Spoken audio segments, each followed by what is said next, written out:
Assalamualaikum warahmatullahi wabarakatuh. Selamat pagi semuanya, anak-anak ibu yang hebat dan pintar. Kali ini kita akan masuk pembelajaran pertama. Kita akan belajar tema 1, yaitu selamatkan makhluk hidup. Subtema 1, tumbuhan sahabatku. Kita masuk pada pembelajaran pertama. Siap ya? Baik, kita sebelumnya memulai pembelajaran kita, kalian harus paham dulu tujuan pembelajaran kita apa. Nah, tujuan pembelajaran kita ada 6 poin. Silahkan kamu bisa membacanya. 6 poin ini adalah tujuan yang harus kamu capai di dalam belajar pada pembelajaran pertama ini. Paham ya? Kita lanjutkan ke materi berikutnya. Anak-anak ibu, nah sekarang kita akan belajar bagaimana cara menemukan ide pokok yang terdapat dari sebuah teks bacaan. Tolong simak dengan baik ya. Cara kamu menemukan ide pokok dalam sebuah paragraf atau teks bacaan. Yang pertama adalah membaca keseluruhan isi teks bacaan. Kedua, menemukan kalimat utama tiap paragraf. Yang ketiga, kalimat utama biasanya terletak di awal, akhir, dan campuran. Campuran di sini artinya ada di awal dan akhir kalimat utama. Dan juga biasanya diikuti oleh kalimat penjelas. Dan terakhir, kamu bisa menentukan inti bahasan dari kalimat utama tersebut yang bisa dijadikan sebagai gagasan pokok atau ide pokok. Nah, sekarang kita akan belajar bagaimana caranya menentukan ide pokok dari sebuah bacaan. Ibu akan memberikan contoh. Perhatikan baik-baik ya. Nah, ini adalah sebuah contoh bacaan yang akan kita ambil. Kita tentukan ide pokoknya. Perhatikan ya. Ada bacaan seperti ini. Selain nasi dan jagung sebagai makanan pokok masyarakat Indonesia, terdapat pula singkong. Singkong termasuk tanaman umbi-umbian pada tanaman singkong. Bagian yang dijadikan makanan pokok adalah umbi akar. Nah, mana ide pokoknya? Ide pokok pada paragraf tersebut adalah singkong sebagai salah satu makanan pokok masyarakat Indonesia. Sudah jelas ya? Ide pokok dari teks bacaan ini terdapat di awal paragraf. Paham sampai sini? Baik, kita lanjutkan ke materi berikutnya. Anak-anak ibu semua, salah satu ciri makhluk hidup adalah dapat berkembang biak. Berkembang biak artinya menghasilkan keturunan. Tahu nggak? Tumbuhan juga dapat berkembang biak. Salah satunya adalah dengan cara generatif. Apa itu perkembangbiakan generatif? Perkembangbiakan generatif adalah perkembangbiakan yang terjadi melalui peleburan sel kelamin jantan dan sel kelamin betina. Nah, perlu kamu ketahui, bunga itu sebagai salah satu alat perkembangbiakan.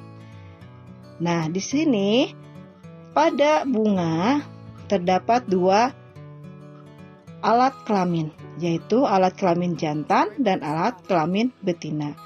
Benang sari adalah alat kelamin jantan, sedangkan putik adalah alat kelamin betina. Sampai di sini paham? Baik, kita lanjutkan materi kita berikutnya. Selanjutnya, kita akan belajar proses perkembangbiakan generatif pada tumbuhan. Nah, alurnya seperti ini ya. Alur yang pertama, prosesnya seperti ini. Terjadi peristiwa penyerbukan. Apa itu penyerbukan? Jatuhnya serbuk sari di kepala putik. Yang kedua, terjadi peristiwa pembuahan, yaitu serbuk sari atau sel kelamin jantan melebur dengan sel telur atau sel kelamin betina, lalu menghasilkan zigot. Nah, zigot itu tumbuh menjadi sebuah embrio atau tunas tumbuhan di dalam biji. Nah, biji itu akhirnya tumbuh menjadi tumbuhan baru. Tumbuhan baru ini akan tumbuh menjadi tumbuhan dewasa. Tumbuhan dewasa berbunga dan menghasilkan biji kembali. Silakan kamu bisa disimak dengan baik proses perkembangbiakan generatif pada tumbuhan. Nah, kita lanjut pada materi berikutnya. Nah, penyerbukan. Penyerbukan ini adalah salah satu yang membantu proses perkembangbiakan secara generatif pada tumbuhan. Kamu bisa melihat penyerbukan ini ada bermacam-macam. Ada penyerbukan sendiri, penyerbukan tetangga, penyerbukan silang, dan penyerbukan bastar. Materinya ada di bawah. Apa itu penyerbukan sendiri? Yaitu serbuk sari jatuh di kepala putik pada bunga yang sama. Perhatikan ya, jadi pada tanaman itu sendiri. Lalu penyerbukan tetangga. Penyerbukan tetangga yaitu serbuk sari jatuh di kepala putik pada bunga yang masih satu tumbuh. Lalu ada penyerbukan silang. Serbuk sari jatuh di kepala putik pada bunga lain yang sejenis, tetapi berbeda tumbuhan. Nah, berikutnya ada penyerbukan bastar. Serbuk sari jatuh di kepala putik yang bunganya berasal dari tumbuhan yang berbeda varietas, jadi berbeda jenis bunganya. Paham ya? Silakan kamu baca kembali. Oke, selanjutnya. Di dalam proses penyerbukan itu ada bagian-bagian yang membantu proses penyerbukan. Salah satunya ada lebah. Lebah ini membantu penyerbukan bunga. Nah, selain lebah juga ada yang membantu proses penyerbukan yaitu angin. Silakan. Kamu bisa mencarinya lebih banyak lagi membaca buku di tema 1. Selanjutnya, materi berikutnya. Kita akan belajar tentang kondisi geografis dan kehidupan sosial budaya negara-negara di Asia Tenggara. Anak-anakku semuanya, tahukah kalian, negara-negara di Asia Tenggara umumnya memiliki kondisi geografis yang sama. Akan tetapi, kesamaan kondisi geografis tersebut tidak menjamin kehidupan sosial budayanya pun sama. Kalian bisa melihat penjabaran mengenai kondisi geografis dan kehidupan sosial budaya negara-negara di Asia Tenggara di buku tema 1. Silakan kalian baca dengan baik supaya kalian bisa mengerjakan tugas yang Ibu berikan.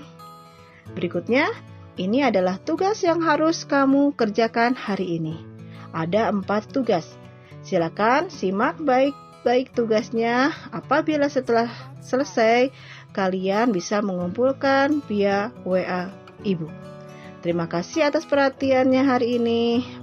Ibu ucapkan, wabillahi taufiq wal hidayah. Wassalamualaikum warahmatullahi wabarakatuh. Sampai bertemu kembali.